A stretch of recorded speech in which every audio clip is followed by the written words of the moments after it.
What is going on, everybody? I am back after another hiatus. Sorry it's been so long. Just, more life stuff. Um, Started a new position recently, so I've been focused on that quite a bit. Obviously, I'm still collecting.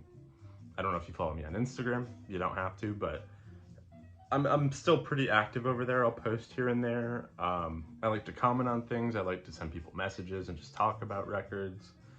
So I am pretty active over there if you ever want to interact with me over there. Um, Felt like sitting down and just kind of going through some stuff I found over the past few months. Uh, some highlights. I pulled a pretty healthy stack to show today. I'm gonna try and run through it at a decent speed. There is something I just found recently that I'll explain the story when I get there, but it's a big find. A lot of these are honestly very big finds for me. These kind of are the highlights of stuff that I found. Some stuff that I'm not going to show, I still have found like great records, of course. This year, though, been a lot pickier and choosier. A lot of blue notes this year. I don't know why, I've just been really bit by that bug like all of us have been. I was before, but even more so this year. So there are some blue notes in here, but I made sure not to make a whole blue note video. But yeah, this first one that I'm going to show is one that actually my friend Ilya sent me for my birthday. The great Ilya Pisman. Wasn't expecting anything from him. He just sent this to me, and on my birthday, a record showed up, and I couldn't believe it when I opened it. This is Party Down by Little Beaver, but this, as you can see, it still has a shrink on it. It was sealed. Crazy. A notorious party record. It's got that like silky smooth sexiness to it. It definitely has that like 70s Miami party vibe. One of my favorite soul and funk. I would say just more so funk records. It is soulful, don't get me wrong, but it's a funk record. Just killer. Original on Cat Records. I love this record so much. Desert Island album for me for sure. I need that kind of funk in my life. This next one I found maybe about a month ago-ish. And I'll be honest, I wasn't that familiar with the music. I had streamed it after I saw it in a store. And then I went back and I bought it. And that is Free For All by Art Blakey and the Jazz Messengers. There's a lot of Art Blakey and the Jazz Messengers records. I'm not familiar with all of them. It's not a group that I collect very heavily. Maybe I should more. From everything I've heard, they're all fantastic. But this one has easily crept up into like my top 3, top 2, probably. This is a really nice Liberty copy in the shrink wrap. I don't care about these Liberty logos. It doesn't bother me. I'm okay with it. I'm cool with Liberty copies. Great bang for your buck. This was a fantastic price. Couldn't pass it up. Hammerhead. That's the track off this one.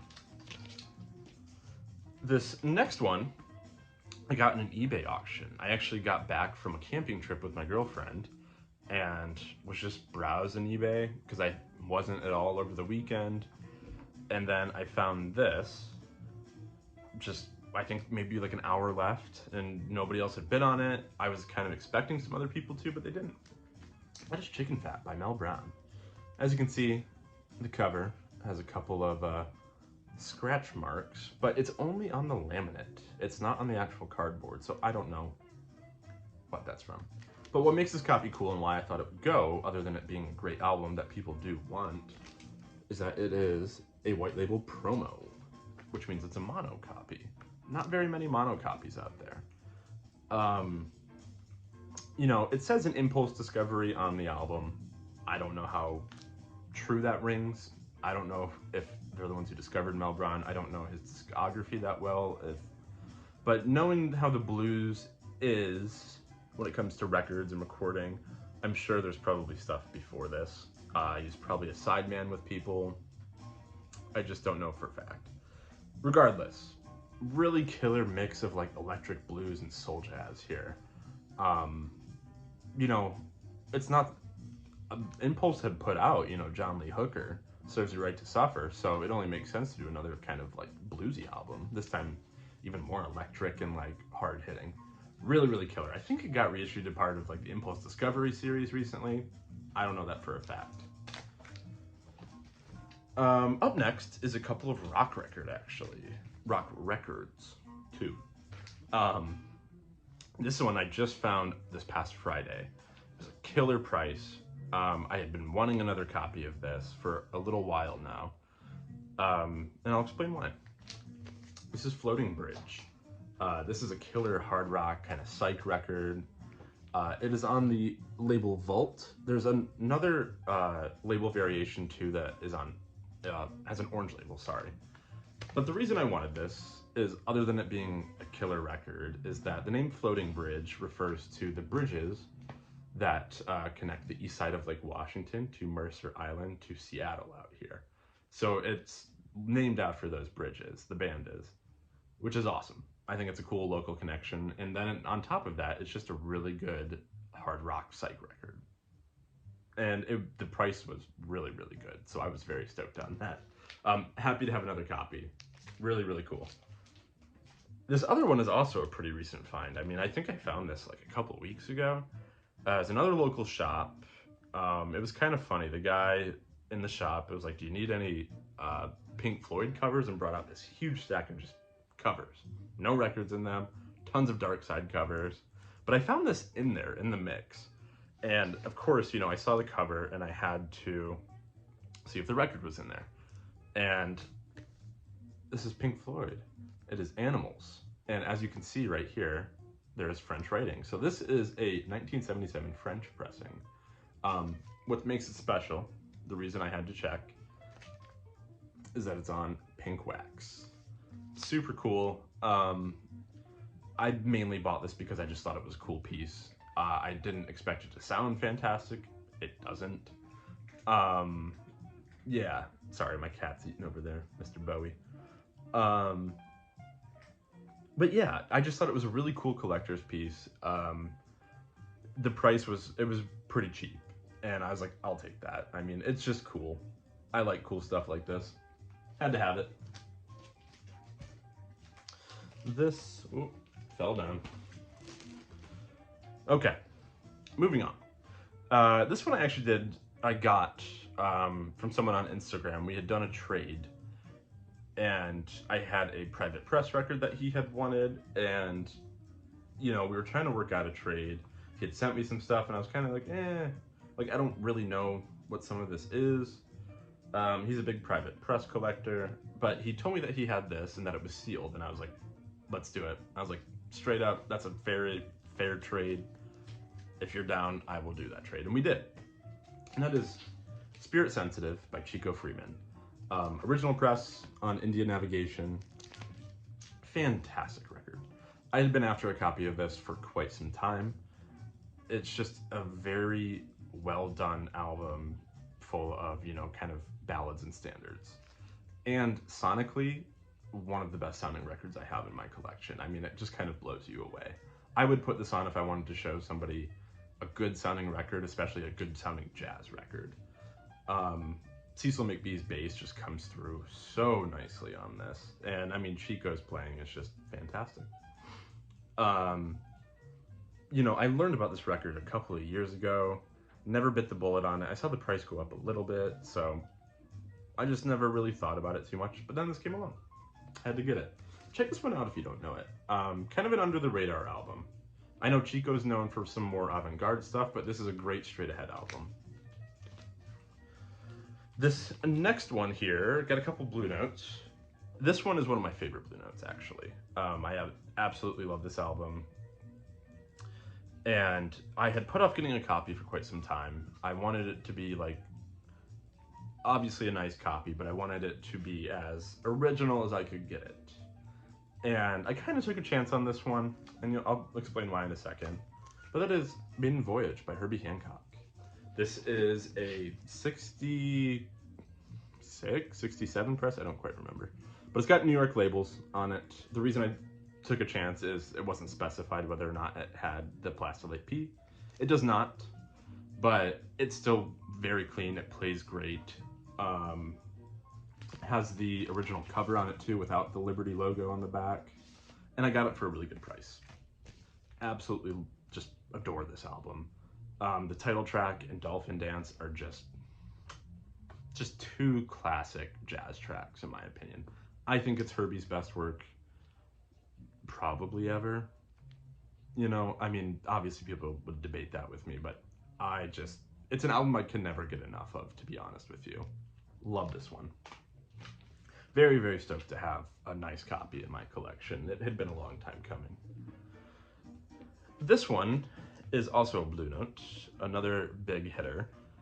I got this off Discogs, and I posted this one on my Instagram, but something I said within that post is that there's certain albums sometimes, especially with jazz, that I will stream because, you know, I use streaming to explore music, to find new music, and just keep playlists of like a lot of modern stuff that I like too. And I'll stream albums sometimes, and like with jazz, they won't like really connect with me right then. And it takes until I get like a physical copy and I put it on the system to really resonate with me. And this is one of those, but once I got this copy and I listened to it, I was like, holy shit. I was like, now it makes sense to me. And that is Mode for Joe by Joe Henderson. Original stereo pressing with the New York labels. Yeah, it makes sense to me now. This album just burns, it cooks. It sounds so good.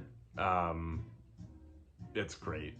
I mean, I got this for a really good price, and I don't regret that at all. My friend Ilya, so with Discogs, you can only make an offer. There was a make an offer option on this, and I made an offer, and I guess it was too low. The guy didn't want to take it.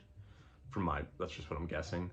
So Ilya ended up throwing out, I think he threw out an offer, and the guy accepted it, so I just paid Ilya for it, and he got it. And then he did a little bit of cover work here. See, there used to be some names that were more prominent on each of Joe's shoulders. And he kind of did some work and got a little bit of the marker off. So I'm in the market for a nicer cover. That's going to be a hard thing to track down. But yeah, Mode for Joe. Killer, killer, killer. I think they're doing a classic series of this. I know that they are. I just don't know when it's coming out. Definitely recommend. So keeping the theme of online purchases going, I've bought a lot online this year. This is an album that I think I learned about this through Instagram. It's not an album that comes up for sale very often. It's not an expensive album. It is rare, but just doesn't come up for sale very often. And then one night I was just like scrolling on Discogs, like looking for something, and this popped up. And I saw it was a great price, couldn't pass it up. That is the Brew Moore Quintet, with this crazy cover, I know. Original pressing on Fantasy Records. There's also a red vinyl version, which I actually have seen in person, but at the time the price and the condition just didn't match for me. But this is a pretty nice copy. Very good West Coast jazz. You know, it's got some really great chill moments and then some really good hard bopping moments. I don't know how else to describe it. Brew Moore comes from the school of Lester Young. I mean, I think he even directly cited him as like his only influence or something like that. You can hear it here, but it's fantastic. If you ever come across a copy, I know there's also an OJC of it, pick it up. I think it's fantastic and worth having in anyone's collection. Okay, the next couple are in the same vein.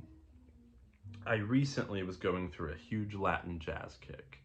And, you know, finding good Latin jazz is a bit difficult sometimes. You know, I'm a little picky about certain things. And I found out about this album. I don't remember how. I think I was honestly looking up lists of like top Latin jazz albums. And this was on one of those lists, and I listened to it and I was like, whoa. Just expanded my mind totally. The originals of this are very tough to find, but my friend Ilya, yet again, ordered 2 copies of this, and he sent me one of them, which was very nice of him. But I'm not going to try and pronounce the last word, because I just can't. This is called Sabo Jazz S. Regardless, you can see it. This is a Japanese copy from the 90s. There's not a lot of pressings of this album. I think this sounds fantastic. It's not very expensive if you want a copy. You just kind of got to pay the shipping. But fantastic Latin jazz album. I mean, it mixes Latin jazz, or just Latin music and jazz together so effortlessly. I think it's fantastic. It definitely deserves to be on the list of top Latin jazz albums of all time. Super killer. Super, super killer. And then another one that goes with that is one that I found a couple of weeks ago. One that we're probably all going to be a little bit more familiar with, but I really enjoy this album. And that is Soul Sauce by Cal Tjader. There's a few albums by Cal Tjader I've been really into lately. One that I'm really trying to find in person is Cal Tjader Plugs In. I just can't find it. Eventually I'm probably going to have to resort to buying a copy online. It's not expensive. I just really want to find it in person. Some things I do, some things I don't care, and I'll buy online. This is an original mono copy on Verve. Killer album. It's got the right amount of like that Latin kick plus like that groove to it, and that's what I just really enjoy that. And this is a fantastic album. What songs? There's a cover of Afro Blue on here that's fantastic. The song Soul Sauce is just, that groove is so killer to me. And a couple other, famous tracks on here. Really, really good. Pick up a copy. I don't think they're that expensive. Worth having, in my opinion. Let's see. Okay, next three are some Blue Notes, and then I got a couple things at the end. This is an album I've been looking for quite some time, and it's just been very difficult to get a copy. That is Adam's Apple by Wayne Shorter. This is an original stereo pressing, but does not have Van Gelder on it. However, if you look in this corner, I don't know if you can see, it says not for sale, promotion use only. So that's pretty cool. This is my favorite Wayne Shorter album. I think it's fantastic. I think it's got some of his best moments and some of his best playing. I'm not trying to hate on Speak No Evil at all. It's a phenomenal album. This is one that I have found myself going back to more, especially for the song like Footprints, 502 Blues, Drinking and Driving. Though I don't know, those songs have just stuck in my head more, and I just think they're phenomenal. I think this album is phenomenal. Really, really good. Like I said, hard to kind of find a copy right now, especially since Wayne passed this year. I mean, his stuff is just shot to the moon with prices. Got this for a pretty good deal. I'm happy with it for now. I'm gonna try and find like a little bit of an upgrade copy, but I'm cool with that for now. This next one, my friend Tuan picked up for me. He found this at a local shop and grabbed it for me. And this is another album I had been looking for that is also a bit tough to acquire. That is Blue Hour, a Stanley Turntine with the 3 sounds. This is not an original. I think it's a second or a third press, but it is a mono on New York labels. No deep groove. My guess, I think, off the top of my head, I think it's like a third press. But it is clean. I mean, the cover, the back of the cover, and then just the album itself is super, super clean. It is just fantastic. I mean, bluesy, soulful, just really awesome playing. I know some people already know this album. If you don't know this album, it's worth your time to check it out. Also one of my favorite photos, cover photos. I just think it's great. I love this shade of blue too. But that's not the important thing here. Just a really good album. So good. This next one is another recent acquisition for me. I have been after this. I used to have a copy of this, a different pressing, and I sold it, and it's one of the few things I regret selling. I don't regret selling a lot of things, because I do sell quite a bit. This is one that I did regret, and I finally have another copy of this. That is Into Something by Larry Young. This is a Liberty pressing, and I've been playing this one quite a bit lately. It's just been stuck in my head. I just forgot how good it is, and I'm just so stoked to have another copy because it is. I've been searching high and low for 2 years now, and it was either the price was off, or the condition was off, or I just couldn't find it.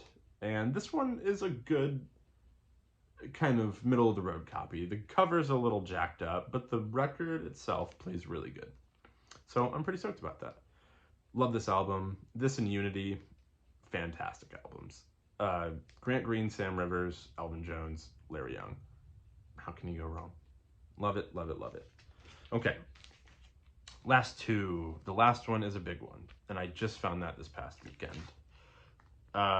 This one I actually found on my birthday. My girlfriend and I went out to eat, and then we went over to Easy Street Records. I found this for $10. I could not believe it. It is a very rare record. It was on my want list too, and it's just one of those ones you don't think that you'll see ever. That is Fever by Little Willie John. This is a great, R&B and soul album. Again, it's on King. This is the original pressing, Deep Groove with the smaller King logo on top. And just an album I never really expected to find, especially in the wild. And honestly, it plays pretty good. I mean, I think it's probably around a solid VG player. But yeah, just very, very rare. You don't see this album all that much. And stoked to have it. Really, really good. Very light and soft voice. It's nowhere near like Otis Redding territory. It's just very light, soft, but very soulful. Really, really good. Okay, and the last one here. And the story of this one, I'm gonna take a sip of water first. The story of this one is that I went up north to Bellingham to visit some friends, and I was in an antique shop up there. Now, this antique shop has a basement, and that's just a bunch of records. I mean, there's more stuff down there, but there's a ton of records down there. So they know records. They do records there. It's not like they're just like putting them in piles and like saying go crazy. Like there's a lot of organization, but there's also some disorganization there. But I went through all the jazz records, and then they have some bins that are in some cases that you can look at, some higher end stuff. So I was looking at the higher end stuff, and it was the guy who does the records that was showing me. And then I looked through the high end bin. I was like, yeah, like good stuff here. Like nothing I'm probably gonna jump and spend the money on. And he's like, oh, well, I've got a couple more boxes, and I'll show them to you. Like if you want to go through them, I'll price anything up for you if you want. But I don't think there's anything like super crazy in there. So he shows them to me. I go through the first box. I'm like, yeah, he's kind of right. Like nothing too great in here. And then I get about halfway through the second box, and I was like, what? I was like, what? Not a record I ever expected to find in the wild. Never. So I took it up to him. I was like, I found this.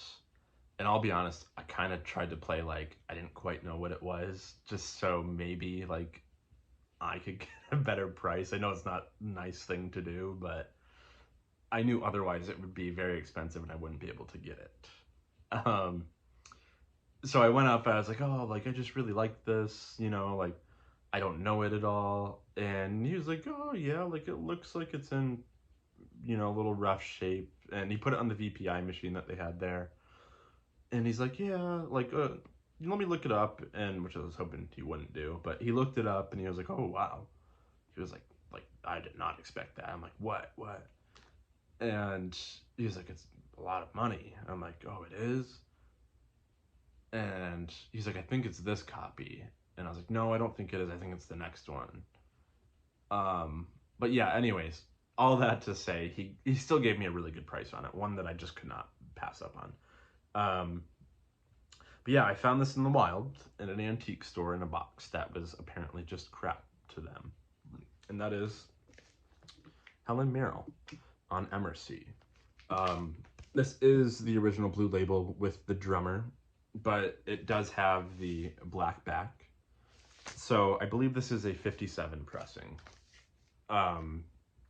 You know, the cover, it's got some delamination, sorry, and like some stuff over here. And it's got like that classic like MRC, like those dots that form, but it still looks really good. And the spine, I don't know where, there it is. It's still legible. Solid VG player.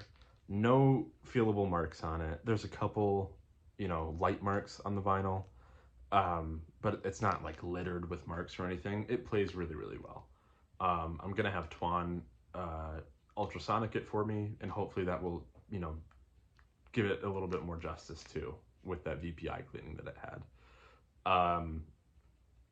Yeah, just elated. I just could not believe that I found this there. You know, it's one of those records that you're like, oh, that would be cool, you know, maybe someday, but it's just so rare that like these opportunities don't come up often. So he gave me a really good price on it. I had to buy it. So now, yeah, got that. And really great album, as you know, or if you don't know, Clifford Brown plays on here, which tends to make it, that's where a lot of its value comes from. A really great backing band. This was her debut. Fantastic voice. Really, really cool. Very, very grateful to have that, and I just have that experience of finding it like that. I mean, those were like the moments that I, as a collector, that I just live for. Finding a good deal on a grail-worthy piece like that doesn't happen very often. So yeah, it's a great feeling. But anyways, thank you guys if you stuck this far. Yeah, that's just kind of where I'm at right now with my collection. I've got more, you know, I'm still keeping the collection kind of small. One, because I sell a lot of stuff, and two, just because I really want to keep around albums that like I'm gonna play quite a bit, you know. I don't really want a collection full of just like, I'm just, you know, quality over quantity these days. If I get something that I think I want and then I play it and I'm like, meh, then I'll usually just sell it. But yeah, that's kind of where we're at right now. A lot of really cool pieces have come in this year. Easily probably my best year for collecting and just acquiring things that I really, really have wanted. But I hope everybody's good. If you have any really cool finds, put it down in the comments or something, please. I'd love to see it. Take it easy, everybody. And who knows, maybe it'll be another 3 months before I see you again. Maybe it'll be a month. I don't know. Take it easy.